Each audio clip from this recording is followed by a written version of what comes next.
டப்பிங்ன்றது நம்ம படத்துலேருந்து நான் கற்றுக்கிட்டு தான் சார். டப்பிங் என்னோட ஃபிலிம்ஸில் அதை ஸ்பெசிஃபிக்காகவே கேட்பாங்க. தேங்க்யூ. எப்படி இவ்வளோ லைவாக இருக்குது? ஏன்னா இன்னைக்கு நம்மக்கிட்ட அந்த டெக்னாலஜி கிடையாது. லைவ் சவுண்ட் எடுக்கிற டெக்னாலஜி இல்லை.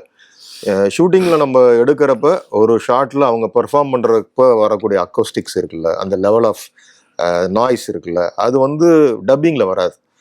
அது ஏன்னா இப்போ ஒரு ஒரு க்ளோஸ்அப்பு ஒரு 100 mm போட்டு பக்கத்தில் வைக்கிறேன்னா நான் அந்த அந்த லெவலில் தான் நான் பேச முடியும். ஏன் எதுக்கு நீங்கள் அங்கே வரேன்னு சொன்னீங்களே, இந்த லெவலில் தான் இருக்கிறத நான் திருப்பி ரீப்ரொடியூஸ் பண்ணணும் அதில். ஆனால் டப்பிங் வரப்போ வந்து ஏன் நீங்கள் வரேன்னு சொன்னீங்கன்னு சத்தம் போட்டுருவாங்க எல்லாருமே. அது நீங்கள் வந்து எங்கள் டப்பிங்கில் நீங்கள் தான் உட்காருவீங்க. ஆமாம், நீங்கள் மேக்ஸிமம் பார்த்தீங்கன்னா அப்போ இருந்த ஜென்ரேஷனில் அசோசியேட்ஸ் தான் உட்காந்துருப்பாங்க, டைரக்டர்ஸ் யாரும் உட்கார மாட்டாங்க. பட் நீங்க தான் டப்பிங்ல ஃபுல்லா உட்காருவீங்க. அது இன்ன வரைக்கும் நான் பண்ணிட்டு இருக்கேன் நான். ஸோ அதை வந்து நம்ம என்னோட அசிஸ்டன்ட்ஸ் அதை கத்துக்கிட்டே இருக்கிறாங்க. அவங்க வந்து அதை என்ன சார் இதெல்லாம் எவ்வளவு கவனிக்கிறேங்க, டேய் இதாண்டா முக்கியம்.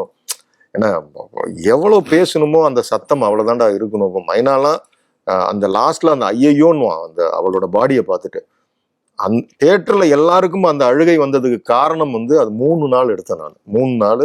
3ஆவது நாளும் விடிய காலம் நானும் ரமேஷும் அந்த ஹீரோவும் அந்த டப்பிங் தேட்டர்ல தூங்கிட்டோம். ஏன்னா காலையில ஒரு வாய்ஸ் ஒன்று கிடைக்கும், அது வந்து ரொம்ப கரகரன்னு இருக்கும், பேஸா இருக்கும் அந்த வாய்ஸ். அதுல எனக்கு வேணும் அந்த வாய்ஸ். ஒருத்தன் வந்து ஆழ் மனதிலேருந்து தன் உயிர் போக கத்துறான் அந்த ஐயோ. சாதாரணமா ஐயோன்னு டைலாக்கா கத்தக்கூடாது, அதுல உயிர் தெரியணும் அப்படின்ட்டு அதை உட்காந்து நாங்க அந்த டைலாக் எடுத்தேன். தேட்டர்ல நான் என்ன நினைச்சேனோ அது அது டக்குன்னு அழுதுருவாங்க எல்லாருமே. அது குப்புன்னு பிடிக்கும் அது.